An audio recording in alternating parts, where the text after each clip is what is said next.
Good morning class. हम लोग पढ़ रहे थे इकोनॉमी के बारे में, है ना। तो भारतीय अर्थव्यवस्था उसके बारे में पढ़ रहे थे। तो उसी क्रम में आज की जो हमारी क्लास होगी वो क्लास हमारी रहेगी मानव विकास के सूचकांक के बारे में। ठीक है, चलिए। तो आइए सबसे पहले जानने का प्रयास करते हैं कि इस आज की क्लास में हम लोग क्या क्या चीज़ें पढ़ने वाले हैं।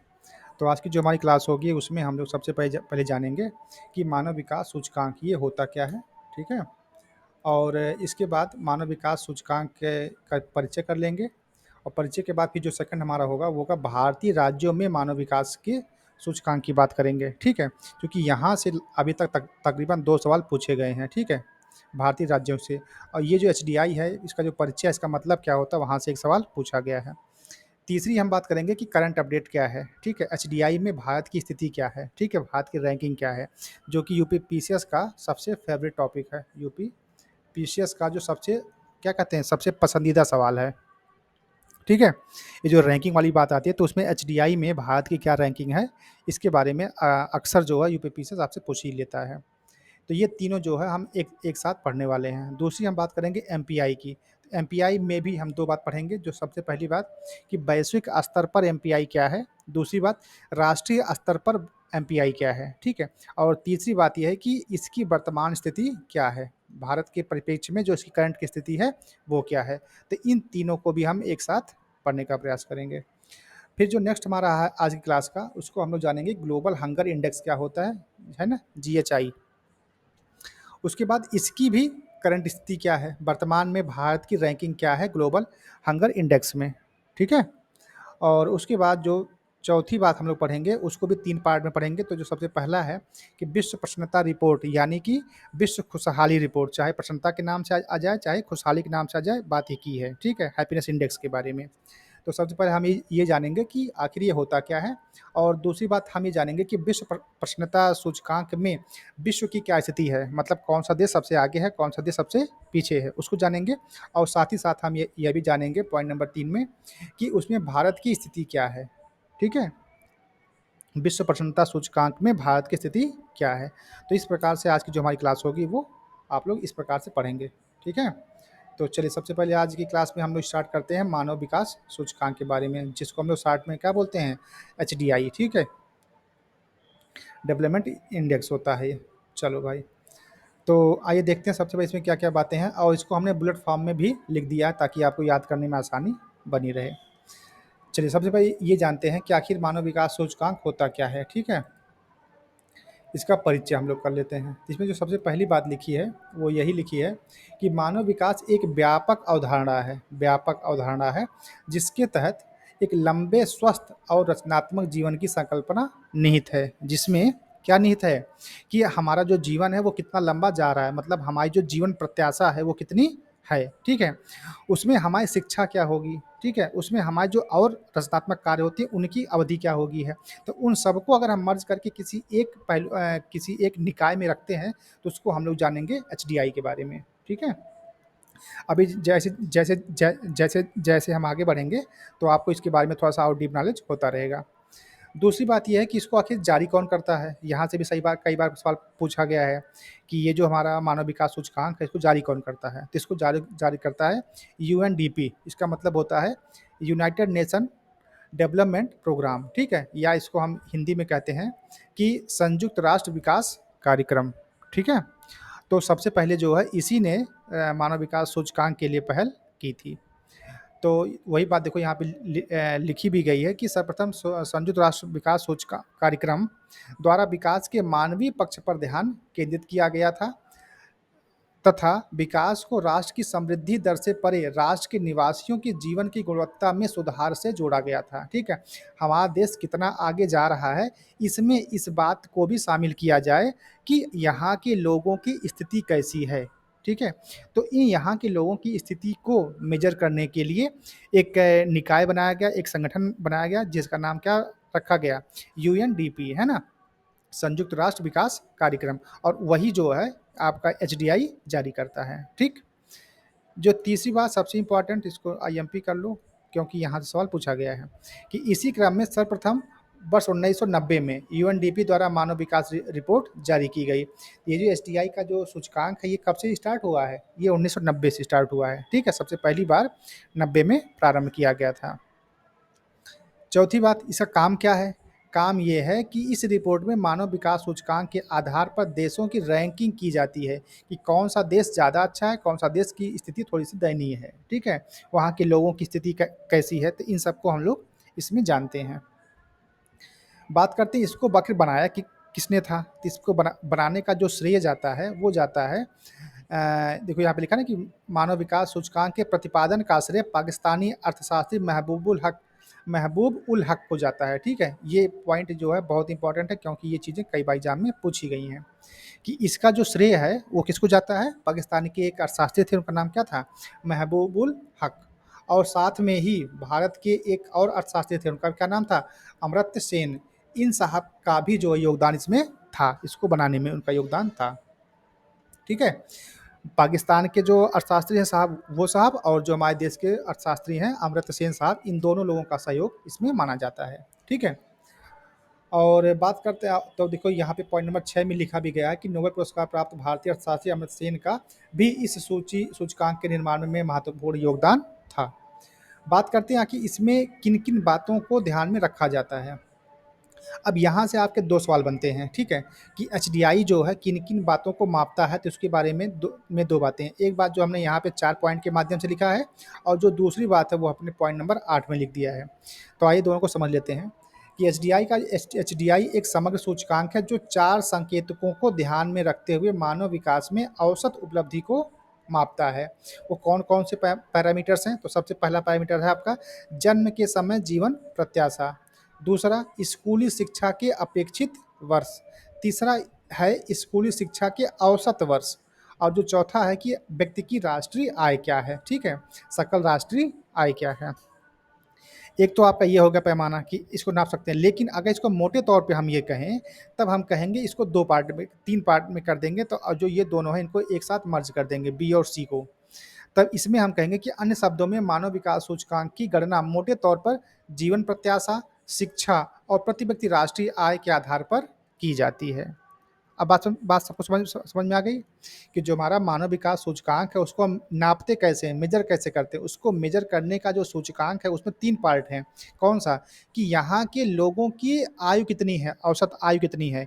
अगर मान लो हमारा देश भारत है, ठीक है, तो यहाँ भारत के लोगों की जो औसत आयु कितनी है, ठीक है। पाकिस्तान हमारा बगल में है, तो यहाँ के लोगों की जो औसत आयु कितनी है। तो इस प्रकार से हम लोगों की आयु का अनुमान लगाते हैं, ठीक। साथ में हम दूसरा यह भी जानने का प्रयास करते हैं कि वहाँ पे उनकी शिक्षा का स्तर क्या है, ठीक है। वहाँ के लोगों का शिक्षा का स्तर क्या है। अब शिक्षा के स्तर में 2 बातें आती हैं। पहला ये है कि स्कूली शिक्षा के अपेक्षित वर्ष, मतलब यहाँ के जो लोग हैं वो ज़्यादातर प्राइमरी पास हैं कि जूनियर पास हैं कि इंटर पास हैं कि उन्होंने ग्रेजुएशन भी किया है या उसके आगे भी पढ़ाई की है। तो इनमें वो कहाँ पे हैं? कितने लोग प्राइमरी पास हैं, कितने लोग जूनियर पास हैं, कितने लोगों ने स्नातक किया है, कितने लोगों ने स्नातक किया है। तो इस प्रकार से एक निकालते हैं एवरेज। दूसरी बात हम ये निकालते हैं कि स्कूली शिक्षा के औसत वर्ष, उस व्यक्ति ने अपने विद्यालय में कितने वर्ष दिए, कितने लोगों ने बीच ही में पढ़ाई छोड़ दिए, और कितने लोग बीच में पढ़ाई नहीं छोड़े, अपनी पूरी पढ़ाई कंप्लीट किए, ठीक है। तो उसको भी हम इसी में मेजर करते हैं। और तीसरी बात जो है वो है हमारी जीएनआई, है ना, सकल राष्ट्रीय आय। ये क्या होती है? सकल राष्ट्रीय आय में होता है, सॉरी, ये जो तीसरा प्रति व्यक्ति आय, ठीक है, कि यहाँ के जो निवासी हैं, जो यहाँ की जनसंख्या है, उन जनसंख्या में एक व्यक्ति को राष्ट्र की जितनी जीडीपी है उसका कितना परसेंट मतलब इनकी हिस्से में आ रहा है, ठीक है। तो मोटा मोटा ये समझिए कि जीवन प्रत्याशा, उनकी उम्र, उनकी शिक्षा कैसी है और उनकी इनकम कैसी है, इन तीनों को हम जब जान जाएंगे तब उससे हम क्या बनाएंगे, अपनी रैंकिंग बनाएंगे। तो इसी प्रकार जो है पूरे वर्ल्ड के जो है बहुत सारे देश हैं, तो वो मिल करके उनकी रैंकिंग बनाई जाती है, ठीक है। तो उस प्रकार से हमको ये जानने को मिल जाता है कि किस देश के लोगों की जो लाइफ एक्सपेक्टेंसी है, प्रत्याशा है, वो कितनी है, वहाँ के लोगों की शिक्षा व्यवस्था कैसी है, वहाँ के लोगों की आय कैसी है, ठीक है। तो इसको हम यहाँ पे मेजर करते हैं। पहली बात हो गई। पॉइंट नंबर 9 की अगर हम बात करें कि जीवन प्रत्याशा सूचकांक की गणना हेतु अधिकतम आयु 85 वर्ष हमने माना है और जो न्यूनतम आयु है वो 20 वर्ष माना है। और ये किसके अनुसार माना गया है? ये 2016 की प्राविधि के अनुसार ऐसा माना जाता है, ठीक है। मतलब 2016 में एक नियम बनाया गया था, उसके अनुसार हम इसको मानते हैं।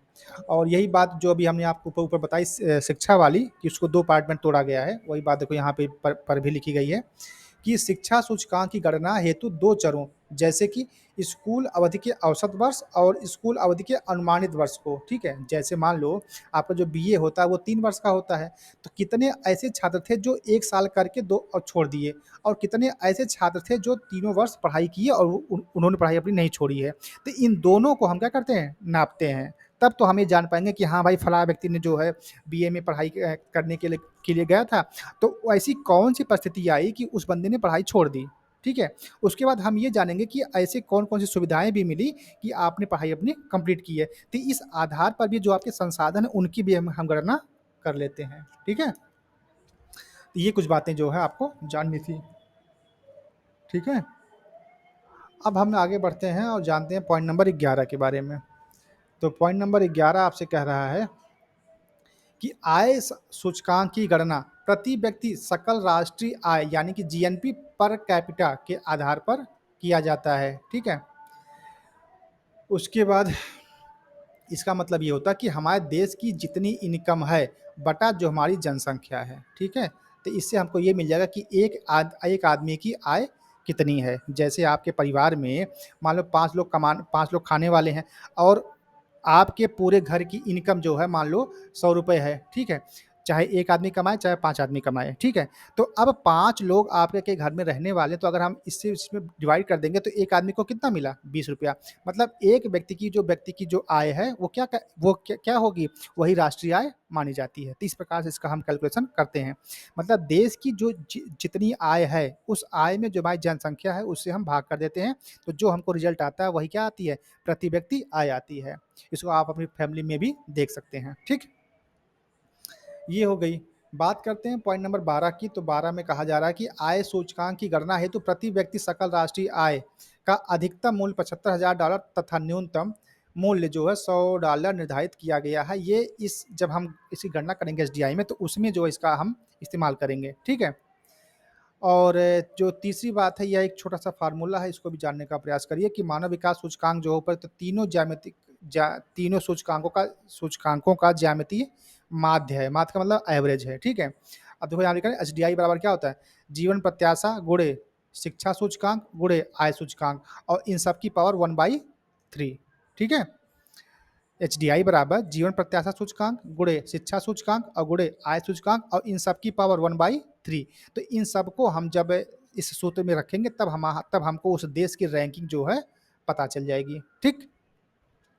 दूसरी बात कि मानव विकास सूचकांक का मूल्य 0 से 1 के मध्य होता है, जिसमें 0 निम्नतम होता है मानव विकास को, और जबकि 1 जो है उच्चतम विकास को प्रदर्शित करता है, ठीक है।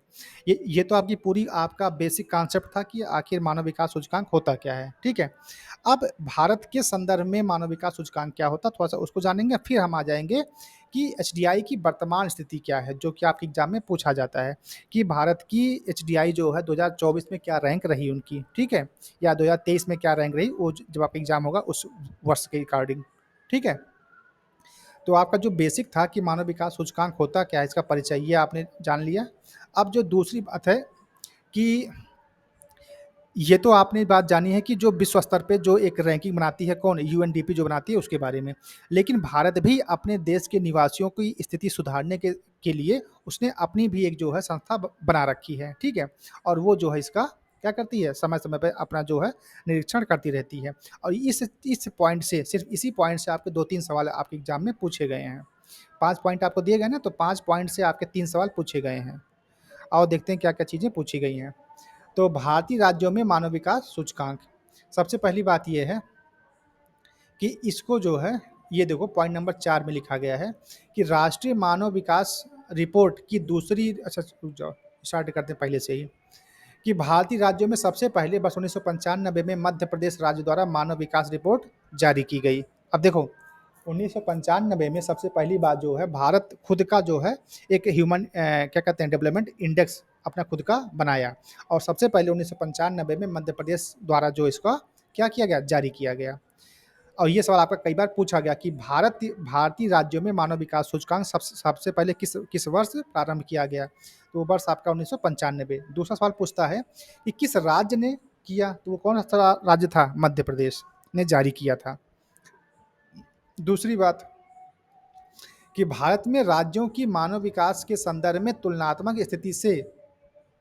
स्थिति के आकलन हेतु योजना आयोग द्वारा वर्ष 2002 में पहली राष्ट्रीय मानव विकास रिपोर्ट प्रकाशित की गई थी। ठीक है, अब देखो तुलना करने के लिए अभी तो इन्होंने जो है मध्य प्रदेश साहब ने पहली बार बना दिया, लेकिन अब सिर्फ उसने एक ही राज्य का तब हमको मालूम हुआ, लेकिन अब हमारे देश में कितने सारे राज्य हैं। ठीक है, अब उन सारे राज्यों की स्थिति हमको जानना है, इस नाते तुलनात्मक रूप से, देखो हमने लिखा है ना, तुलनात्मक रूप से स्थिति को जानने के लिए जो है सबसे पहले 2002 में जो है पहली बार प्रकाशित किया गया था। ठीक है, तीसरी बात कि अब जब 2002 में आया तो उस बार जो है इसमें मानव विकास की दृष्टि से केरल देश में प्रथम स्थान पर था। ठीक है, अब देखो वहाँ की शिक्षा व्यवस्था, वहाँ के लोगों की जीवन प्रत्याशा और वहाँ के लोगों की क्या कहते हैं, इनकम, इन तीनों के बारे में जब हमने अनुमान लगाया तब हमको ये मिला कि हमारे देश में जो सबसे अच्छी स्थिति में है वो कौन है, वो हमारा केरला है। ठीक है, हम जब तुलना किए,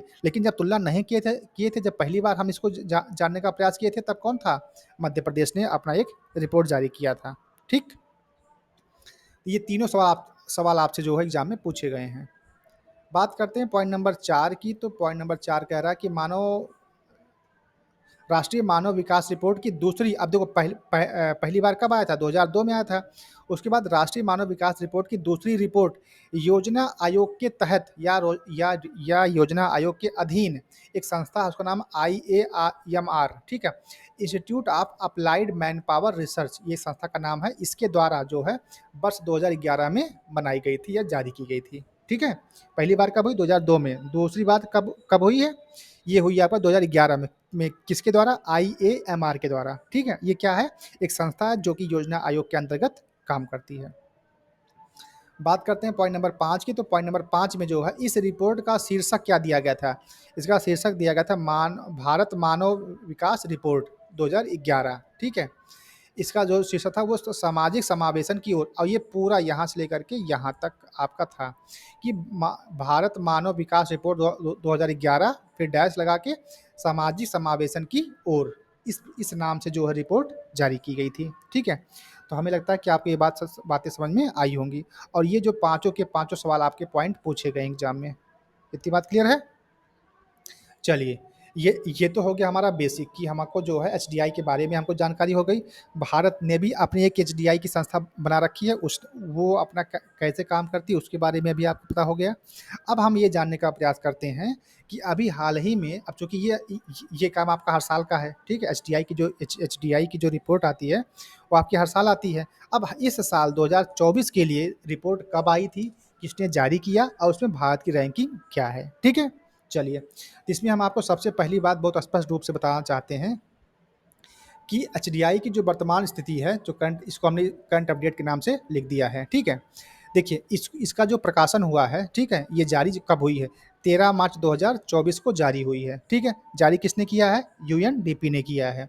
कौन जारी किया है, यूएनडीपी ने। कब जारी किया है, 13 मार्च 2024 को। अच्छा, किस नाम से जारी किया वो भी आप जान लो, यहाँ पे देखो नाम उसने दे दिया है, क्या नाम लिखा है, ब्रेकिंग द ग्रिडलॉक। क्या नाम है, ब्रेकिंग द ग्रिडलॉक। इसके बाद इसका जो छोटा सा और भी आगे इसी में आता है, शीर्षक में यही है, reimagining cooperation in a polarised world.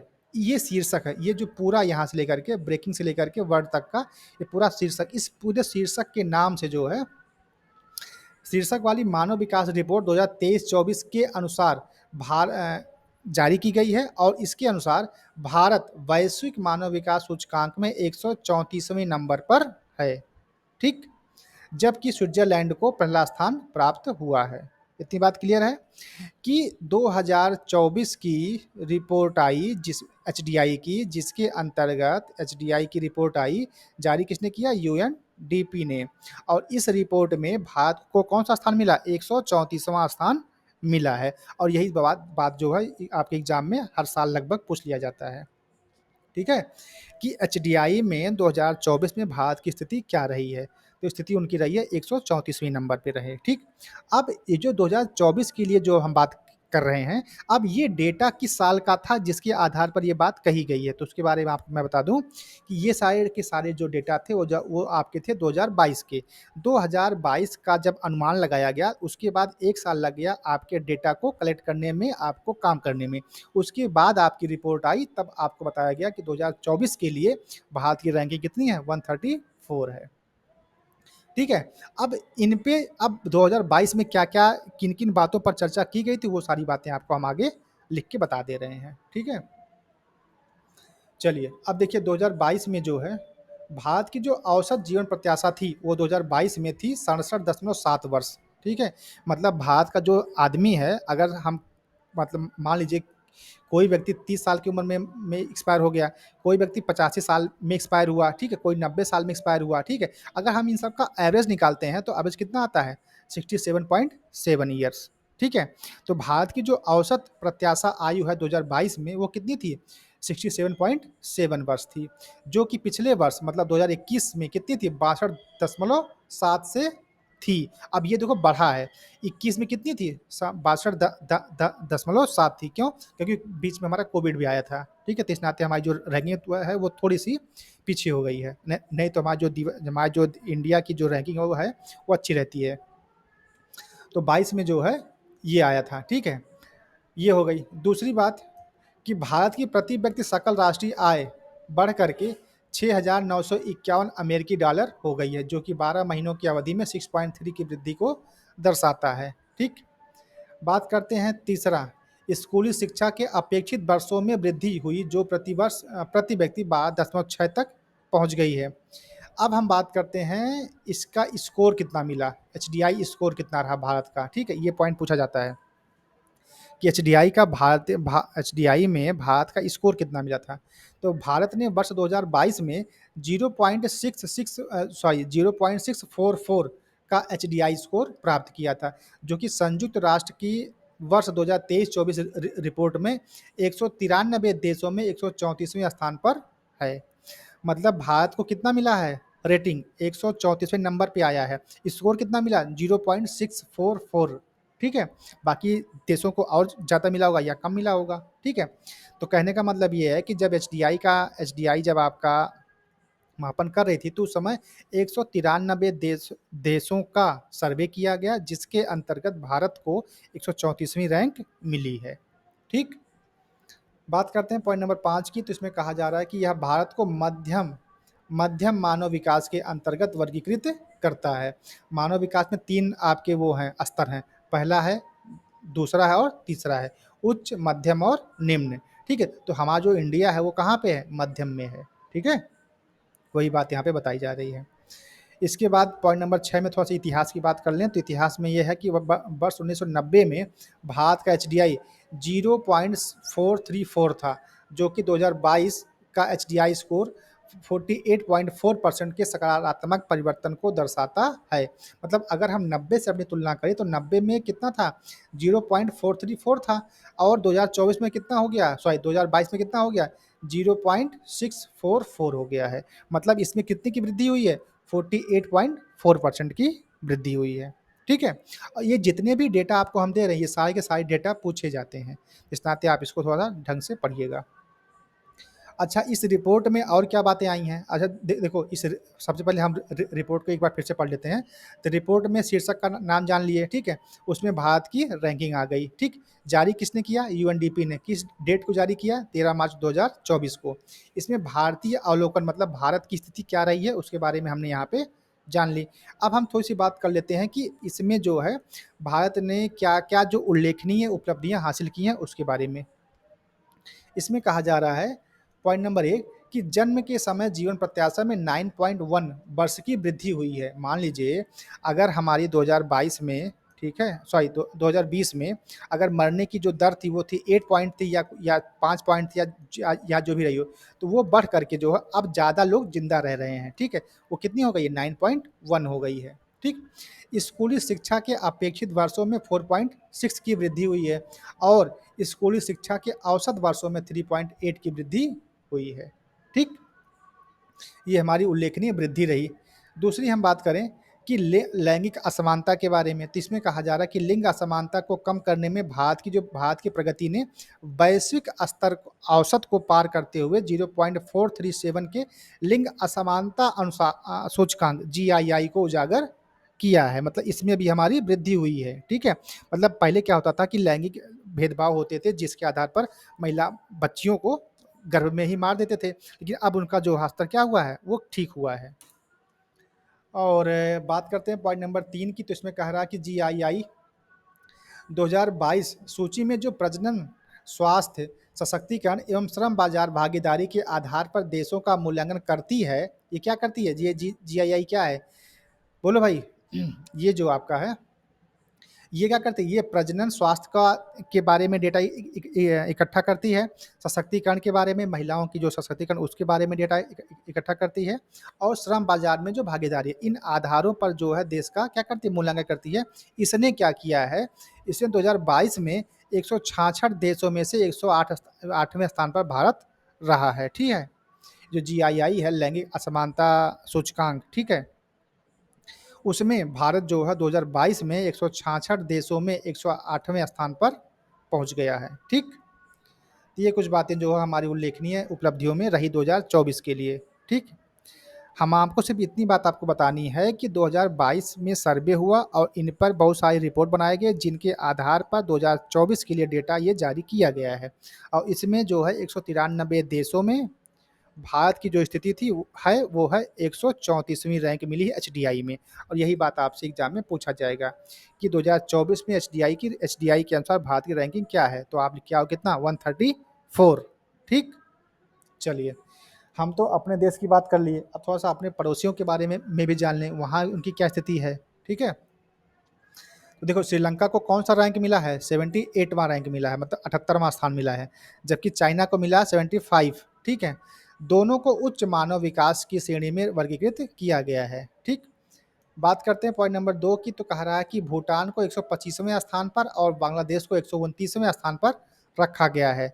इसका मतलब ये है कि जो भारत हमारा है, ये भूटान और बांग्लादेश सभी सभी क्या है? मध्यम मानव विकास की श्रेणी में आते हैं। कौन कौन? भारत हो गया, भूटान हो गया और बांग्लादेश हो गया। और तीसरी बात कर लें तो उसमें जो है नेपाल 146 और पाकिस्तान 164 को भारत के नीचे स्थान दिया गया है। ठीक है। तो ये तो होगी हमारे पड़ोसी मुल्कों की बातें। तो इस प्रकार से जब हमने आपको 3 बातें बता दी कि HDI होता क्या है, ठीक है, HDI क्या, हमने पूरा परिचय आपको बता दिया, पूरा बेसिक बता दिया। उसके बाद अब हम करंट, अब उसके बाद फिर भारत के संदर्भ में जो भारत के HDI जो भारत ने अपना बनाया है उसके बारे में बता दिया। और तीसरी बात हमने बताई कि करंट में मामला क्या चल रहा है 2024 का। आपको मैं यहीं पे क्लियर करना चाहता हूँ कि जब मैं अपना वीडियो ये बना रहा हूँ अक्टूबर 2024 में, तब ये डेटा आपको दिया गया है। लेकिन अगर आप ये वीडियो 2025, 26 या 27 में देखेंगे तो उस समय जब आप एग्जाम में बैठिएगा तो अपना जो है आप ये जो आपका करंट है इसको आप अपडेट करके तब एग्जाम में जाइएगा। ठीक है। चलिए, अब हम बात करते हैं अपने दूसरे पॉइंट की तरफ। जैसा कि आपको हमने यहाँ बताया था कि आज की क्लास में पॉइंट नंबर 1, 2 और 3 ये हो गया। अब हम चलते हैं अपने पॉइंट नंबर 4 की तरफ, जो कि हमारा वैश्विक बहुआयामी गरीबी सूचकांक। ठीक है, MPI, जो कि वैश्विक स्तर पर, इसको जानेंगे। उसके बाद जानेंगे कि गरीबी हमारी जो राष्ट्रीय स्तर पर क्या है। उसके बाद इसमें भारत की वर्तमान स्थिति कैसी रहने वाली है। चलिए, अब हम बात करते हैं MPI की, जो कि है वैश्विक स्तर पर। ठीक है, MPI होता क्या है इसको आप जान लो। इसका मतलब होता है मल्टी डायमेंशनल पावर्टी इंडेक्स। ठीक है, मल्टी डायमेंशनल पावर्टी इंडेक्स। ठीक। तो अब है हमारा नेक्स्ट बहुआयामी निर्धनता सूचकांक, जिसको हम बोलते हैं क्या? मल्टी डायमेंशनल पावर्टी इंडेक्स, है ना, MPI। चलो भाई, MPI क्या होता है? MPI क्या होता है उसको भी देख लेते हैं। तो इसमें हम लोग जानेंगे कि आखिर MPI होता क्या है। ठीक है। यहाँ पे देखिए, पहले पॉइंट में हमने इसको लिख दिया कि MPI क्या होता है। एमपीआई जो है वो निर्धनता के मापन की एक बहुआयामी अवधारणा है। क्या है एमपीआई? एमपीआई जो है वो आपका निर्धनता के मापन की एक बहुआयामी अवधारणा है, ठीक। अच्छा, ये प्रकाशित कब से हो रहा है उसको भी जान लीजिए। पॉइंट नंबर 2, एमपीआई का जो प्रकाशन वर्ष है वो 2010 है। 2010 से मानव विकास रिपोर्ट में किया जा रहा है। तीसरी बात कि बहुआयामी निर्धनता सूचकांक से पूर्व वर्ष 1997 से मानव विकास रिपोर्ट के साथ मानव निर्धनता सूचकांक एचपीआई प्रकाशित किया जाता था, ठीक है, प्रकाशित किया जाता था। लेकिन चौथी बात में कह रहा है कि इसका विकास जो है अभी जो वर्तमान वाला है एमपीआई, इसका विकास यूएनडीपी के सहयोग से ऑक्सफोर्ड निर्धनता एवं मानव विकास पहल ओपीएचआई द्वारा किया गया है, ठीक। अब ये करता क्या है, वैश्विक स्तर पर जो एमपीआई है वो किन किन पैरामीटर्स पे आपकी गरीबी को नापता है, ठीक है, कि आप कितने गरीब हैं, उसका पैरामीटर्स क्या क्या हैं, वो आपको आगे ही देखने को मिल जाएगा। पॉइंट नंबर 5 में कह रहा है कि इस सूचकांक का निर्माण 3 आयामों कौन कौन, शिक्षा, स्वास्थ्य और जीवन स्तर के संदर्भ में 10 सूचकों पर आधारित है, ठीक है। कौन कौन से वो सूचक हैं जान लेते हैं। शिक्षा संबंधी, इसमें क्या कह रहा है कि बच्चों के स्कूल अवधि के वर्ष कितने हैं और स्कूल में उनकी उपस्थिति कितनी है, इस आधार पर एक बार हमने अपना एक डेटा बना लिया। दूसरा कह रहा है कि स्वास्थ्य संबंधी, तो स्वास्थ्य संबंधी में बाल मृत्यु दर और उनका पोषण किस स्तर का है, ठीक है, 2 हो गया। तो तीसरा हमारा है वो है हमारा जीवन स्तर संबंधी जो हमारा एक पॉइंट है, उसमें वहाँ के लोगों को विद्युत कितनी मिल रही है, स्वच्छता में शौचालय है कि नहीं है, ठीक है, पेयजल की क्या व्यवस्था है, आवासीय फर्श उनके पास है कि वो सब बगैर फर्श के रह रहे हैं, भोजन पकाने का ईंधन क्या है, जंगलों से लकड़ियाँ ला रहे हैं कि उनके पास गैस है कि स्टोव है, क्या है, ठीक है, परिसंपत्तियाँ क्या-क्या हैं, टीवी है कि नहीं है, वाहन है कि है नहीं है, रेफ्रिजरेटर है कि नहीं है और मवेशी हैं कि नहीं है। तो इन सब के आधार पर जो है आपकी निर्धनता या आपकी अमीरी का अनुमान लगाया जाता है, ठीक है। चलिए, ये तो बात होगी आपकी एमपीआई की, ठीक है, जिसको हमने वैश्विक स्तर पर जानने का प्रयास किया, ठीक है। अब जो नेक्स्ट हमारा है वह राष्ट्रीय स्तर पर। तो अब राष्ट्रीय स्तर पे क्या-क्या चीज़ें होती हैं, थोड़ा उसको भी हम लोग जान लेते हैं। अब देखो राष्ट्रीय स्तर पर एमपीआई क्या होती है, ये अब चूंकि ये भारत के संदर्भ में है, अभी तक हमने क्या जाना है, वैश्विक स्तर पर कितने आपके होते हैं मापक, 10 होते हैं, ठीक है। वैश्विक स्तर पर जो एमपीआई के मापने का जो पैरामीटर्स है उसमें कितने पॉइंट हैं, 10 पॉइंट हैं। हम जब भारत की बात करेंगे तो भारत ने अपना एक एमपीआई की बात करता है, ठीक है, तो उसके बारे में यहाँ पे कुछ बातें लिखी गई हैं, उसको आप समझ लीजिए। पॉइंट नंबर 1 कह रहा है देखिए, राष्ट्रीय बहुआयामी गरीबी सूचकांक एमपीआई, यह भारत के संदर्भ में है, पहला पॉइंट हो गया। दूसरा पॉइंट यह है कि यह नीति आयोग द्वारा जारी किया जाता है, ठीक है। चलो भाई, चलो भाई, तो जो राष्ट्रीय हमारी बहुआयामी गरीबी सूचकांक है, इसमें सबसे पहली बात क्या कि ये भारत के संदर्भ में है। दूसरी बात, इसको जारी कौन करता है, नीति आयोग जारी करता है। तीसरी बात कि इसमें स्वास्थ्य, शिक्षा और जीवन स्तर तीनों के समान रूप से भारित आयामों में एक साथ गरीबी को मापा जाता है। अब इसमें कितने पॉइंट हैं, वो पॉइंट आपके 12 हैं। यहाँ पे कितना था बहुआयामी, वैश्विक में 10 पॉइंट थे, उनके आधार पर हम जो है गरीबी का मापन करते थे। लेकिन जो भारत का जो एमपीआई है उसमें हम कितने पॉइंट पे करते हैं, 12 पॉइंट पे, ठीक। पहला क्या है, स्वास्थ्य में, तो स्वास्थ्य का जो मेजरमेंट होगा उसमें हम किन किन पॉइंट्स को काउंट करेंगे, तो सबसे पहला पोषण, ठीक है। दूसरा कि बाल और किशोर मृत्यु दर कितनी है, और जो तीसरा है वह हमारा मातृ स्वास्थ्य कैसा है। दूसरा, शिक्षा में क्या है कि स्कूली शिक्षा के वर्ष कितने हैं, मतलब कितने तक बंदा पढ़ा है, और तीसरा उनकी उपस्थिति कितनी रही है। तीसरी बात करते हैं जीवन स्तर में, जो बात आती है उसमें खाना बनाने का जो ईंधन है वो उसमें क्या इस्तेमाल हो रहा है, स्वच्छता में शौचालय है कि नहीं, बंदा हाइजीन का इस्तेमाल करता है कि नहीं, तो इन सब का पैरामीटर्स हम चेक करते हैं। पीने के पानी के लिए आप किसका इस्तेमाल करते हैं, बिजली की क्या व्यवस्था है, आवास की क्या व्यवस्था है, संपत्ति की क्या व्यवस्था है, और बैंक खाते की क्या व्यवस्था है, आपके पास बैंक खाते हैं कि नहीं हैं। आपसे अभी लास्ट में एक एग्जाम में यूपीएससी में पूछा गया था 2-3 साल पहले कि इनमें से भारतीय एमपीआई में कौन सा पॉइंट है, कौन सा पॉइंट नहीं है, तो उसमें दे दिया था रोजगार। लास्ट पॉइंट क्या दे दिया था, रोजगार। तो ये बताओ इन इन सब में कहीं पर भी रोजगार का नाम लिखा है, कहीं पर भी नहीं लिखा है, तो यही पॉइंट जो है रोजगार वाला इसमें एमपीआई में नहीं शामिल किया गया है, ठीक है? जबकि बैंक खाता शामिल किया गया, संपत्ति शामिल की गई है, ठीक है? तो इस नाते आपको ये सारे पॉइंट्स भी याद रखने पड़ेंगे कि जो राष्ट्रीय स्तर पर जो एमपीआई हमारा है, उस एमपीआई में कौन-कौन से पॉइंट शामिल किए गए हैं और कितने पॉइंट शामिल किए गए हैं, तो वो हैं 12, ठीक है? अब 12 में अब देखो ये जो हमारा वैश्विक वाला है, इस वैश्विक में 1 पॉइंट यहाँ बढ़ा है, शिक्षा वाले में, और 1 पॉइंट हमारा जीवन स्तर में बढ़ा है। यहाँ पे बढ़ा आपका बैंक खाता और यहाँ पर बढ़ा आपका मातृ स्वास्थ्य, बाकी सेम चीज़ें वही हैं, ठीक है? चलो, यहाँ पे आप देख सकते हैं मातृ स्वास्थ्य बढ़ा है 1 पॉइंट और ये पॉइंट बढ़ा है यहाँ पे बैंक का खाता, ठीक है?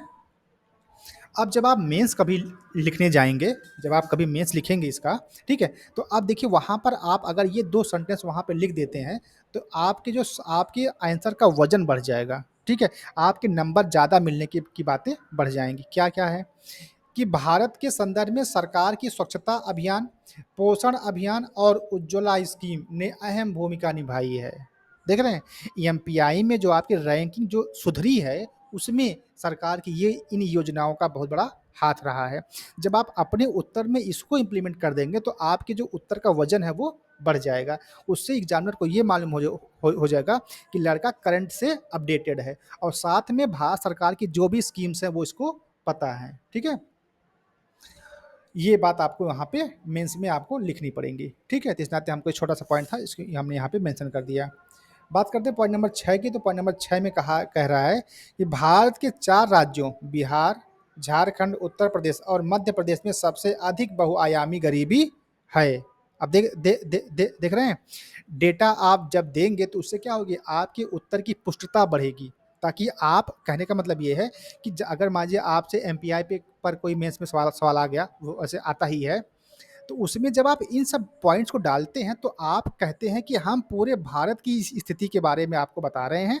ये अभी तक जो अपनी बातें ऊपर बताई हैं आपको, जीवन स्तर में सुधार या जो जीवन प्रत्याशा, ये हमारा बेसिक है। बेसिक के बाद आज की जो मौजूदा स्थिति है, उसमें भारत सरकार की ये योजनाएँ हैं, जो कि इसमें अपना एक अच्छा योगदान दे रही हैं, दे रही हैं, जिससे हमारा एमपीआई सुधर रहा है। साथ में इन राज्यों में बहुआयामी गरीबी अभी ज़्यादा है, इसको हमें कम करने का प्रयास करना चाहिए और उसमें हमारे ये मत हैं, ठीक है? तो इस प्रकार से आप अपने उत्तर को और पुष्ट कर पाएँगे। इस नाते ये जो आपको यहाँ पर जो आपको फैक्ट दिए जा रहे हैं, इन सारे फैक्ट का इस्तेमाल आप कहाँ पे कर पाएँगे? अपने मेंस के आंसर राइटिंग में कर पाएँगे, ठीक है? चलिए, तो ये तो हो गई बात आपकी राष्ट्रीय बहुआयामी गरीबी की। अब हम थोड़ी-सी इसकी स्थिति देख लें कि इसमें प्रेज़ेंट टाइम में इसकी क्या स्थिति है भारत की, है ना? जो भारत ने अभी क्या किया है कि 15 जनवरी 2024 की बात है। 15 जनवरी 2024 को नीति आयोग द्वारा वर्ष 2005 और 6 से भारत में बहुआयामी गरीबी नामक एक चर्चा पत्र जारी किया गया है। मतलब एक आधार वर्ष बनाया गया 2005-6 को कि हम 2005-6 में कहाँ थे, फिर हम 15-16 में कहाँ थे और फिर हम वो जो है 19-21 में कहाँ पे थे। तो इस प्रकार से हम देखो ये कई का मतलब ये पहला ये 5-6 फिर 15-16 और 19-20 सॉरी 19 और 21 इन सभी आंकड़ों पर हमने अपने आप को नापा है कि हमारी जो स्थिति तब कहाँ थे, आज कहाँ हैं और बीच में कहाँ पे थे, ठीक है? तो वही जो एक पत्र जारी किया गया है जिसमें जो अपने देश की गरीबी पे चर्चा करने की बात कही गई थी और ये कब जारी हुआ था? 15 जनवरी 2024 को। दूसरी बात ये है कि इस बहुआयामी गरीबी सूचकांक में राष्ट्रीय परिवार स्वास्थ्य सर्वेक्षण 4 जो कि 15-16 और राष्ट्रीय परिवार स्वास्थ्य सर्वेक्षण 5 19 से 21 के आंकड़ों का प्रयोग किया गया है, ठीक है? मतलब इन आंकड़ों को लेकर के हम 5 और 6 से हमने किया कंपेयर किया है कि हम वहाँ पे क्या थे और जो हमने आंकड़े 15-16 में और जो हमने 19-21 में इकट्ठा किए, उनमें हमें कहाँ पे हमारी वृद्धि जानने को मिली और कहाँ पे हमारी कमी जानने को मिली, तो ठीक है, उनका हमने प्रयोग किया। तीसरी बात ये है कि चर्चा के में प्रमुख बिंदु क्या-क्या रहे, वो भी जान लेते हैं। भारत में बहुआयामी गरीबी वर्ष 2013-14 में 29.17% से घट करके 22-23 में 11.28% रह गई है। मतलब जो हमारी गरीबी जो भारत के जो नागरिकों की जो गरीबी थी, अगर हम देखें कि 2013-14 में कितनी थी, वो थी 29.17%। अब घट करके 2022-23 में कितनी हो गई है? 11.28%, ठीक है? और दूसरी बात ये है कि इस अवधि में लगभग 24.82 करोड़ लोग गरीबी से बाहर निकले हैं। ये सारे डेटा हैं, हकीकत क्या है अब इसको आप सब अच्छे से जब सर्वे करेंगे तो जानेंगे। लेकिन डेटा जब कभी आपसे मांगा जाएगा तो वो बातें आपको यहाँ पे बतानी होंगी, ठीक है। तीसरी बात यह है कि राज्य स्तर पर उत्तर प्रदेश 5.94 करोड़ लोगों के गरीबी से बाहर निकलने के साथ प्रथम सूची में प्रथम स्थान पर है। मतलब अगर सबसे ज़्यादा गरीबी कहीं पे खत्म हुई है तो कहाँ पे है? उत्तर प्रदेश में, ठीक है। यहाँ पे कितने लोग अमीर मतलब गरीबी से बाहर आ गए हैं? 5.94 करोड़ लोग, ठीक है। ये सब डेटा बताए जा रहे हैं जो 2024 को दिया गया था, 15 जनवरी 2024 को। बात करें बिहार की तो बिहार में 3.77 करोड़ और मध्य प्रदेश में 2.30 करोड़ लोगों को गरीबी से बाहर निकालने के साथ दूसरे और तीसरे स्थान पर रखा गया है, ठीक है। तो ये तो बात हो गई आपकी एमपीआई की। ये तो एमपीआई के बारे में हमने दो बातें पढ़ी, एक जो वैश्विक स्तर पर एमपीआई, दूसरी हमारी राष्ट्रीय स्तर पर एमपीआई। कई बार आपसे ये पूछ लेता है कि एमपीआई जो है जारी कौन करता है? भारत का एमपीआई तो कौन जारी करेगा? नीति आयोग करता है, जानते रहिएगा इसको, ठीक है। और उसके बाद फिर हमने जाना कि वर्तमान स्थिति में भारत में क्या-क्या स्थितियाँ चल रही हैं एमपीआई की, ठीक? चलो भाई। और चलिए भाई, अभी तो हमने 2 बातें जान ली, अब हम जानेंगे आज की जो क्लास की जो तीसरी बात है वो है ग्लोबल हंगर इंडेक्स। ये भी जो है यूपी पीसीएस का बहुत ही फेवरेट सवाल है, ठीक है? और लगभग हर साल चाहे आरओ में या फिर पीसीएस में या उत्तर प्रदेश की जो भी परीक्षाएँ होती है उसमें पूछ ही लिया जाता है, ठीक है? तो वो है हमारा ग्लोबल हंगर इंडेक्स, है ना? कि भुखमरी में हम किस स्थान पे हैं? हम ज़्यादा भूखे हैं कि कम भूखे हैं? मतलब हमारे पास खाने को अन्न है कि नहीं है? कितने लोग को अच्छा भोजन मिल पा रहा है, कितने लोगों को नहीं मिल पा रहा है, ठीक है? तो थोड़ा-सा इसकी भी बात कर लेते हैं। तो भुखमरी की स्थिति तब उत्पन्न होती है जब व्यक्ति अपनी दैनिक खाद्य आवश्यकताओं की भी पूर्ति कर पाने में असमर्थ हो जाता है। भुखमरी कब आती है? जब व्यक्ति अपनी दैनिक खाद्य आवश्यकताओं की भी पूर्ति कर पाने में असमर्थ हो जाता है, तब क्या आती है? भुखमरी आती है। अब भुखमरी जो है वो 3 कारणों से उत्पन्न होती है। पहला, लोगों के पास क्रय शक्ति का अभाव होना, कि हमारे पास खरीदने के लिए पैसा नहीं है। दूसरा ये कि खाद्यान्नों की आपूर्ति अपर्याप्त हो, कि मतलब हमारे जो खाद्य संसाधन है जैसे चावल, गेहूँ, आटा जो भी है वो अपर्याप्त मात्रा में है। या फिर तीसरी बात ये भी हो सकती है कि खाद्यान्नों तक लोगों की सुचारू पहुँच ना हो पा रही हो। मतलब किसी राज्य में बहुत ज़्यादा अन्न पैदा हुआ है और हमारे हमारे राज्य में मान लो नहीं हुआ है, या हमारे में बहुत ज़्यादा पैदा हुआ और जहाँ पे कुछ दूरी पर लोगों के पास पहुँच नहीं पा रहा है। तो ये तीनों स्थितियाँ आ सकती हैं, ठीक? तीसरी बात ये है कि विश्व के देशों में भुखमरी की स्थिति का आकलन वैश्विक भुखमरी सूचकांक ग्लोबल हंगर इंडेक्स जीएचआई में प्रदर्शित किया जाता है, ठीक है।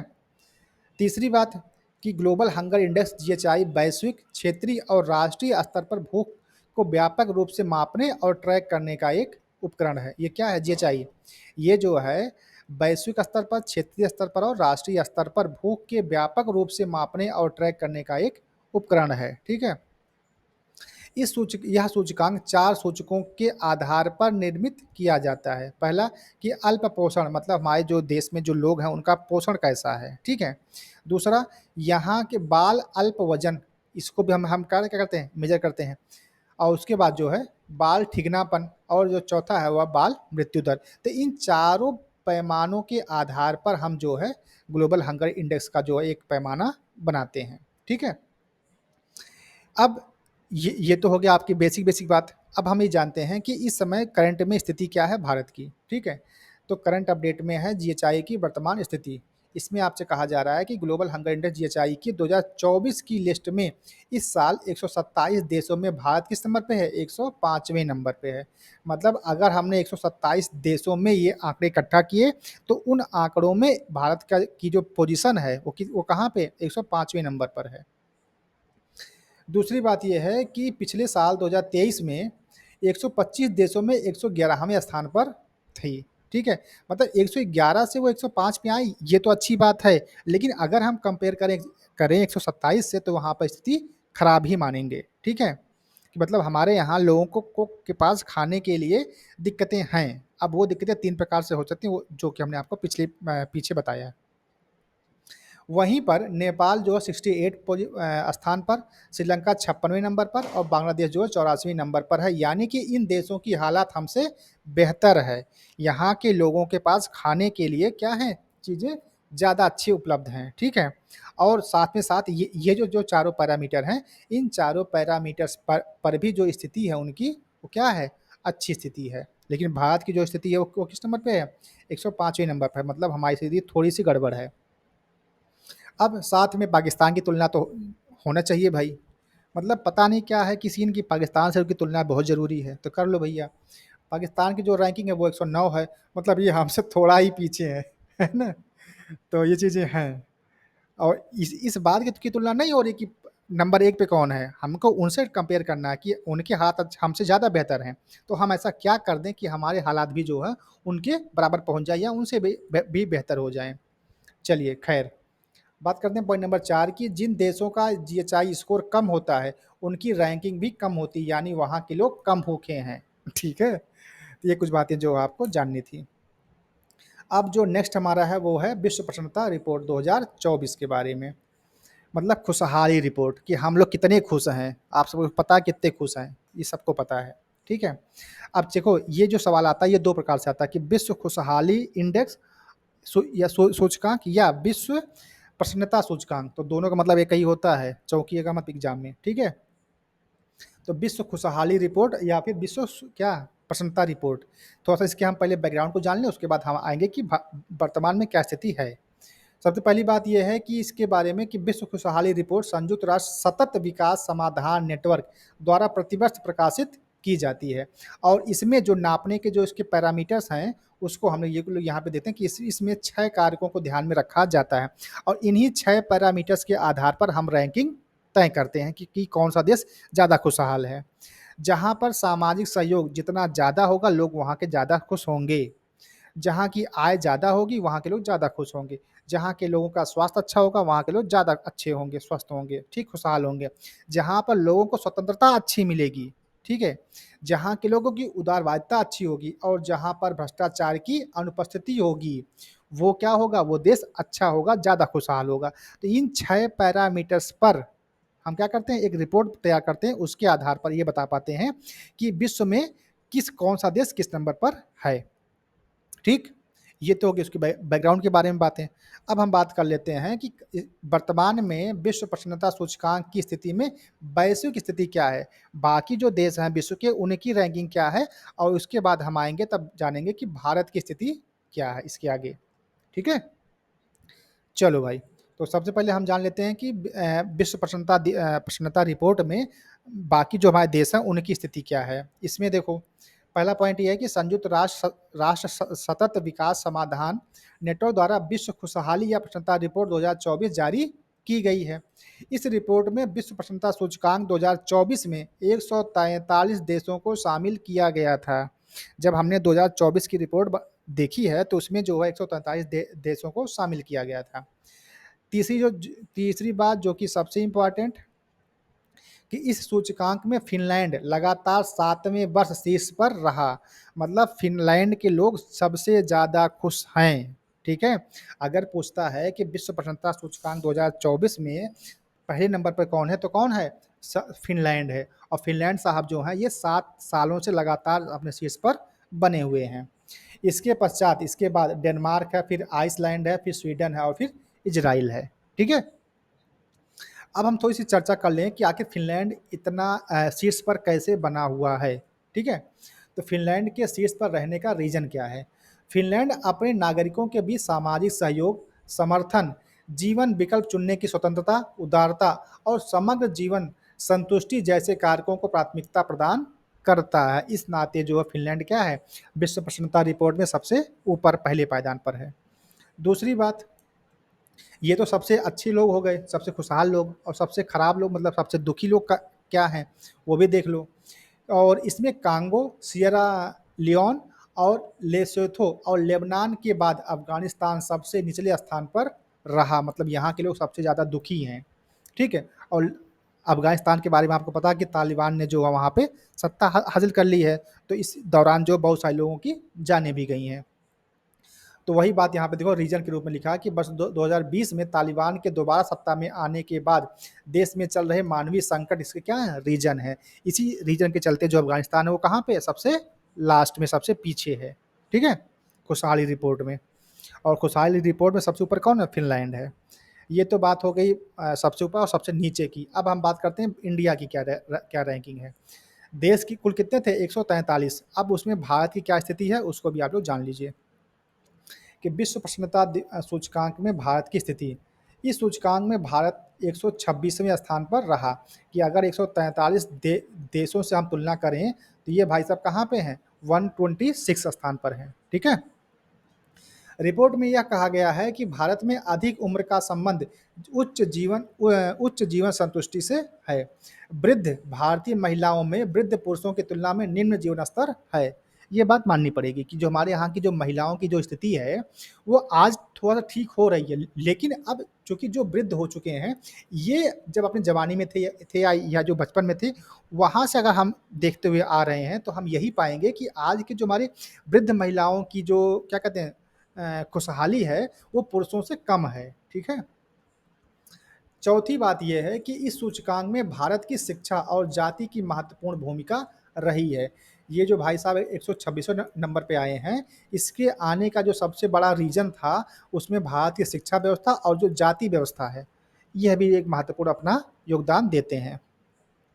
बात करते हैं पॉइंट नंबर 5 की, तो इसमें कहा जा रहा है कि माध्यमिक या उच्च शिक्षा वाले वृद्ध वयस्कों और उच्च सामाजिक जातियों के लोगों में औपचारिक शिक्षा के बिना अपने समकक्षों और अनुसूचित जाति और अनुसूचित जनजाति के लोगों की तुलना में उच्च जीवन संतुष्टि है।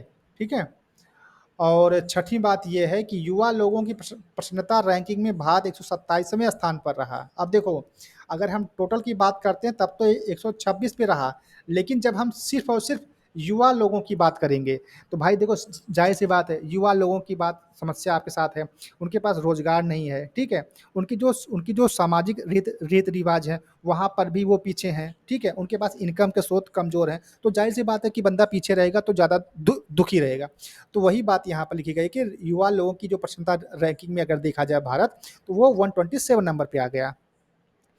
और ये जो है क्या कहते हैं, वृद्ध लोगों की जो प्रसन्नता रैंकिंग है वो 121 नंबर पे है। ठीक है, और वृद्ध लोगों 60 वर्ष और उससे अधिक आयु की प्रसन्नता रैंकिंग में डेनमार्क, फिनलैंड, नॉर्वे, स्वीडन और आइसलैंड सभी नार्डिक देश क्या हैं, सर्वोच्च स्थान पर बने हुए हैं। ठीक है, तो ये कुछ बातें हमको आपको बतानी थी। तो इसमें देखो सूचकांक में 3 बातें हैं। सबसे पहली बात ये कि खुशहाली सूचकांक में भारत की जो रैंकिंग है वो कितनी है, 126 है। लेकिन अगर हम सिर्फ और सिर्फ जो 126 है ये तो पूरे देश की है। अगर हम देश में सिर्फ और सिर्फ युवाओं की बात करें तो वो है 127, और अगर हम केवल वृद्ध लोगों की बात करें तो वो है 121। ठीक है, तो ये कुछ बातें जो हमको आपको आज की क्लास में बतानी थी। तो ठीक है दोस्त, आज की क्लास यहीं तक, बाकी चीज़ें कल की क्लास में। धन्यवाद।